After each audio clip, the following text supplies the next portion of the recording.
a woman mysteriously disappeared from her home, and her friends decided to contact the police. At first, it looked as if she had gone somewhere on her own, but with each new clue, the matter became more and more creepy. In the end, investigators managed to solve this mystery, and the truth turned out to be quite frightening. Mindy Schloss was born in 1955 in New York. When she was 25, she moved to Alaska, where she graduated from the local medical school. The woman received a degree in psychiatry and got a job as a nurse at a Fairbanks hospital. True, most often she had to work on the road. In remote areas of Alaska, many people were unable to visit the hospital on their own, so Mindy and her colleagues traveled to them using a variety of transportation, including boats and planes. She loved her work and approached it with maximum responsibility. At the same time, the woman lived almost 600 kilometers from the hospital, in the city of Anchorage. She traveled to work by plane and stayed at the hotel during the week, returning home only on weekends. It was August 2007. Mindy, 52 at the time, was back in Anchorage for the weekend and soon had to fly back to work.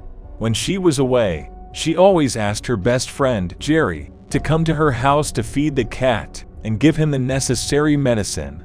On Saturday, August 4th, a friend called her to discuss this issue. However, Mindy never answered the phone. She hadn't managed to get through to her all day, and it was strange. Then Jerry contacted their mutual friend, but he also did not call Mindy that day. At first, Jerry thought that Mindy had gone somewhere on business, but she did not answer the call the next day. Then the friend decided to drive to her house. No one answered the knock on the door either, so Jerry used the spare key. At first glance, everything looked normal. The house was in order. There were no signs of a struggle or other evidence that anything bad had happened to Mindy. Only on the way out did Jerry notice something strange. The handle of the front door was loose, and the woman decided to tighten the screws with a screwdriver. After that, she went to work, never knowing where her friend had gone. On Monday, August 6th, Jerry called the hospital where Mindy worked. To her surprise, the woman never showed up at work, which was completely out of character for Mindy. She also did not contact any of her colleagues to alert them of her absence. All this indicated that something could really happen to the woman, and Jerry decided to contact the police. The police department took a missing persons report, and Jerry and the detective headed back to Mindy's house. No signs of forced entry were found. Nothing valuable was missing from the house either.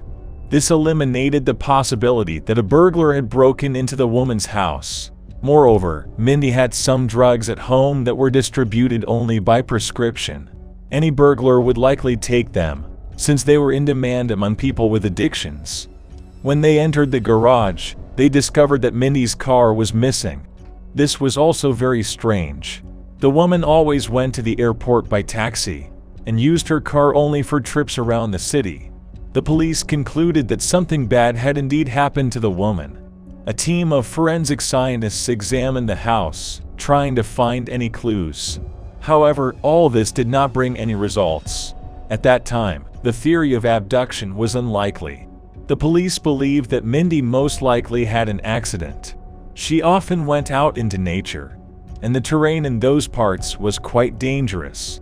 People could become victims of wild animals or simply accidentally fall off a cliff. However, this version did not bring the police any closer to solving the case, and they decided to begin searching for suspects, those who, in theory, could be involved in her disappearance.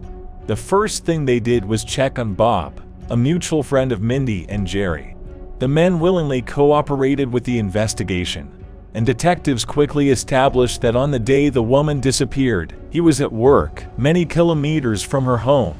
As for the exact time of Mindy's disappearance, the police did not have a clear answer. The woman has not been in contact since Saturday. Having examined her computer, experts determined that the last time she used it was 2:30 in the morning on the same day. Without any serious leads, the police decided to turn to the public for help. They posted leaflets around the city with information about the missing woman, and also distributed this information on local television channels. That same day, they began receiving calls from witnesses, but most of the leads led to nowhere. People have reported seeing Mindy in various places, and even in other states. None of these leads were of any use. Meanwhile, Bob and his work colleagues decided to comb the area where Mindy might have gone. She quite often went into nature to pick berries, or simply went there for a walk. Unfortunately, these searches also yielded no results. Detectives decided to take a different route and contacted the bank the woman used. They asked them to check if there had been any activity on her cards in recent days. And here a serious clue finally awaited them. Early Sunday morning, the day after Mindy went missing, someone withdrew $500 from her debit card, the maximum amount available for withdrawal in a 24-hour period. The police immediately received the ATM camera footage from the bank, and they were greeted with a disturbing sight. It turned out that an unknown man had withdrawn the money. His face was covered with a bandana, so it was impossible to identify him. He lowered his bandana only after his face was out of the camera's view. In this regard, the police had no choice but to wait until this person tried to use someone else's card again. Meanwhile, detectives received another tip. They learned from Mindy's colleagues that the woman planned to renovate her house and hired workers. At some point, she had a conflict with their manager over the cost of the work. Mindy later admitted to her colleagues that she was afraid of him because he behaved strangely during visits to her home. Police checked on the man, but he turned out to have an alibi for the day the woman disappeared. They also questioned another worker who came to her home on Friday around 7 p.m. The man also turned out not to be involved, and he could not remember anything suspicious that evening. Soon the detectives were waiting for a new clue. Bank security reported that $500 had been charged again from Mindy's card in the early morning, this time from a different ATM. After studying the camera footage, the police immediately realized that it was the same man as the first time. However, there was something strange in the recording. The man withdrew money and left, but within seconds returned to the ATM. He walked around for a while, pressed buttons, and eventually left again. By calling the bank, detectives found out the reason for this strange behavior. The unknown person forgot to take out the card, and the ATM in this case takes it away to prevent theft. The real owner can get it back by contacting the bank with his ID. Of course, this was not an option for the criminal, so he lost access to Mindy's account forever.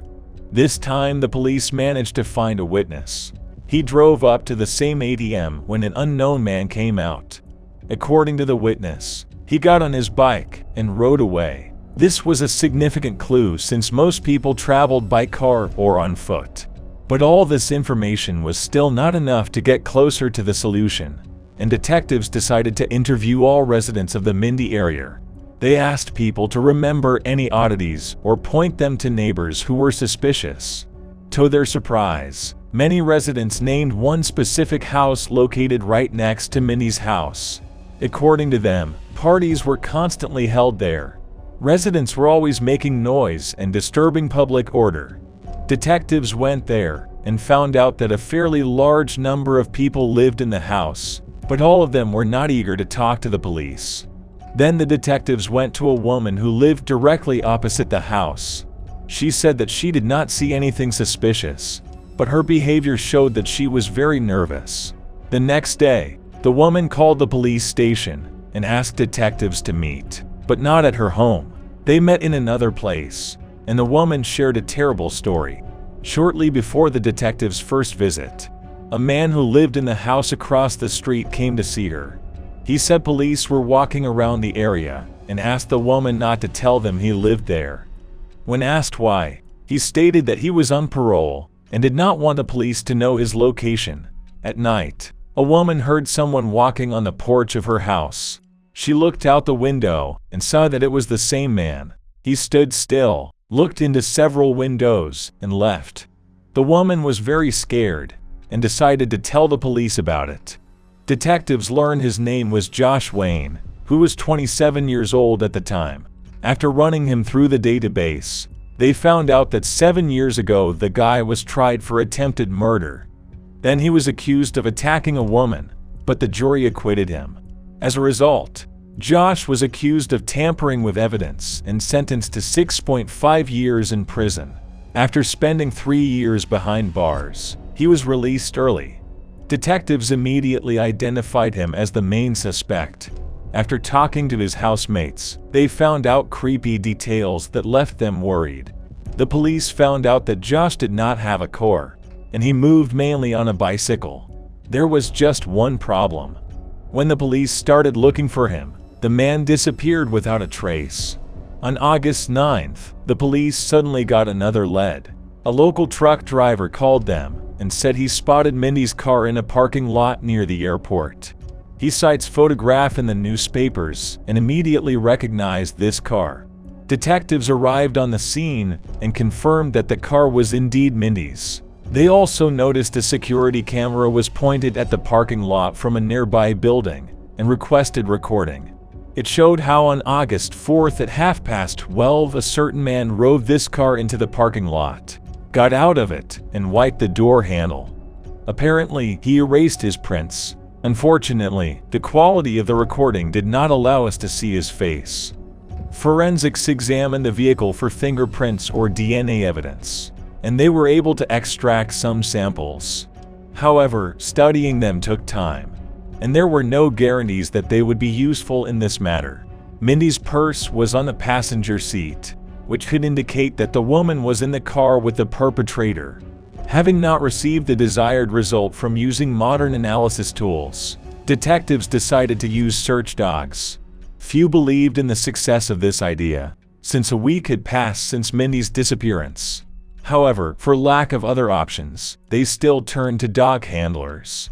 The service dog was taken to the ATMs from which the unknown man was withdrawing money, as well as to Mindy's car. The dog took the scent and headed down the street towards the woman's house, located 3 blocks from that place. Sniffing at the front door, she went straight to the very house where Josh Wayne had previously lived.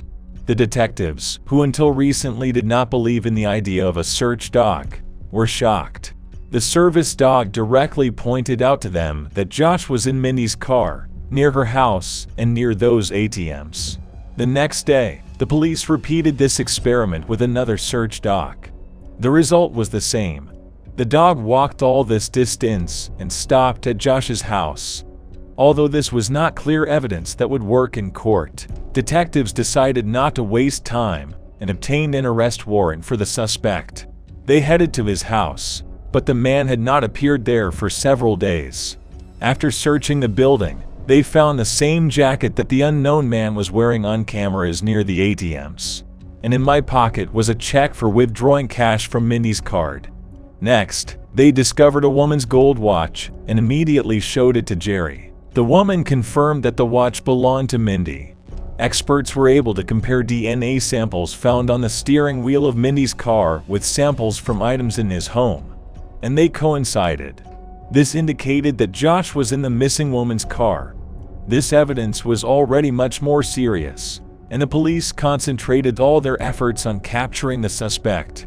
Flyers with his signs were posted all over the city, and several billboards were even rented. Detectives say it was one of the largest manhunts in Alaska history. Almost all law enforcement officials worked on this issue, and local residents reported any suspicious evidence. At one point, police released photos from ATM cameras, and almost immediately a woman named Lisa approached them. She said she had met Josh before and was sure it was him in the photo. Important here is the fact that the police did not name the main suspect, but what followed next became a turning point in this matter. Another of Josh's acquaintances contacted the police with a confession. Over the past week, she has been helping him get around the city, transporting him in her car. One day he left his backpack in the back seat. The girl and her mother looked inside. There they found several more ATM receipts, as well as a phone. In the gallery, they found a photo in which Josh is believed to be holding a gun. For the police, this information only added to the alarm. Detectives were already worried that the suspect might attack someone else while they were looking for him, and thanks to his phone, it turned out that he was also armed. The police tried to convince his girlfriend to help them catch Josh.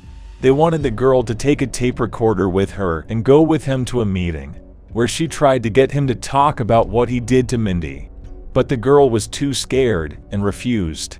However, she soon had to participate in this matter against her own will. On September 2, Josh came to her house and began to demand her backpack in an aggressive manner.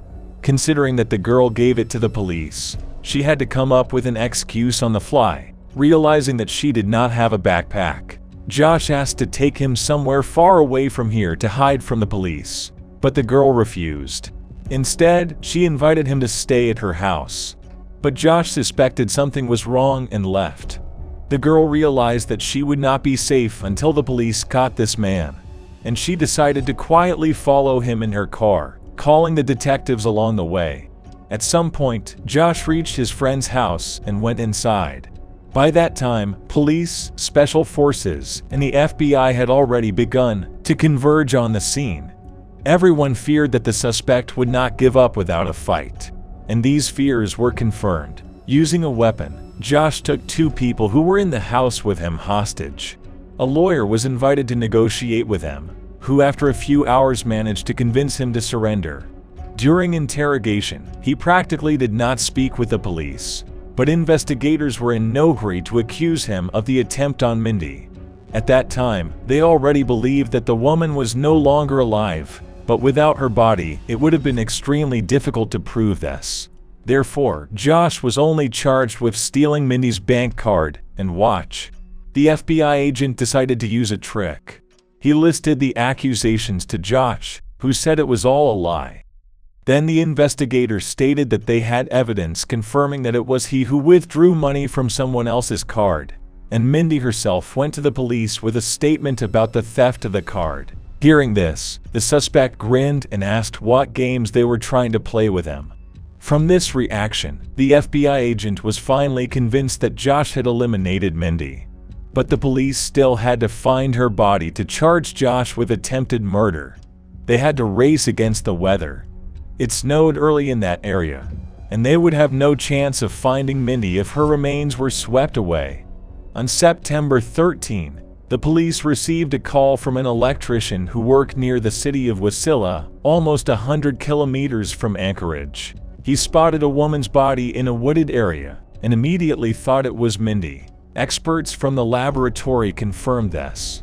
The victim was indeed Mindy Schloss.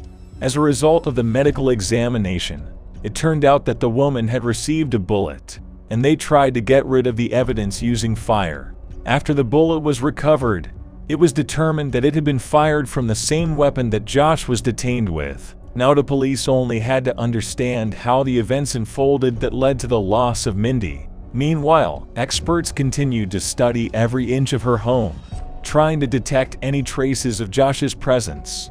It was extremely difficult to do this. They had to collect almost every hair from the floor of Mindy's house, and then examine them in the laboratory. It took months, but they were eventually able to locate a hair that belonged to Josh. This was confirmed by DNA analysis, and now detectives had evidence of the suspect's presence in the victim's home. On May 18, 2008, 10 months after the crime, he was finally charged, and the case was brought to court. While gathering witnesses to testify against Josh, an interesting situation occurred. His ex-girlfriend Lisa, who identified him from a photo near an ATM, refused to testify in court. She regularly visited her ex-boyfriend in prison, and at one point the couple announced their intention to get married. Investigators were shocked by this turn of events, but they quickly realized what was behind this step. The U.S. Constitution allows relatives not to testify against each other, and apparently, Josh convinced Lisa to marry him precisely for these reasons. However, there was one problem. Shortly after the marriage was consummated, it was declared invalid because weddings with prisoners were prohibited by state law. But the detectives wondered why Josh was so keen to protect Lisa from questioning and testifying. Is it really all about some photograph near the ATM, where his face is not even visible. Most likely, the girl knew much more. Investigators tried to get her to talk, but at first they were unsuccessful. However, at some point, Lisa herself contacted them and claimed that Josh had confessed to her about the attack during one of her prison visits. According to his story, there was a party at his house on Friday night. Josh, who had no means of support, decided to break into a neighboring house and steal something. This house turned out to be Mindy's place. Josh opened her door and began searching the house for valuables. At some point, Mindy came into the room, and he immediately realized that if he left her alive now, he would not be able to avoid prison. He didn't want to go there again, so he grabbed the woman, took her to the bathroom, and tied her hands. Next, the criminal went to his home to get a pistol, taking several improvised items for theft. Before returning to Mindy's house, he put bags over his feet and secured them with tape so as not to leave any marks. He then took the woman to the garage, put her in her own car, and drove out of town. After an hour of driving, he stopped in a wooded area and took Mindy away from the road, where he disposed of her. Josh then returned to her house, cleaned up, vacuumed a carpet, and left. The trial began only in the spring of 2009. The prosecution offered Josh a deal. He would confess to the assassination attempt on Mindy and another woman 7 years earlier in exchange for waiving the death penalty. Thus, the authorities hoped to close 2 high-profile cases at once, and Josh agreed. As a result, he was sentenced to 99 years in prison without the possibility of parole. While reading the verdict, Josh cried, but at one point the situation escalated sharply. When the judge called him a coward for taking the lives of 2 women, the criminal jumped up and shouted, "What about the men I killed?"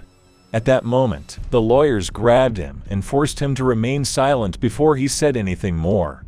This cry haunted detectives for 5 long years, until in 2014 Josh himself offered the authorities a new deal. He agreed to confess to attacking 3 men if he was transferred from a local prison to a federal one.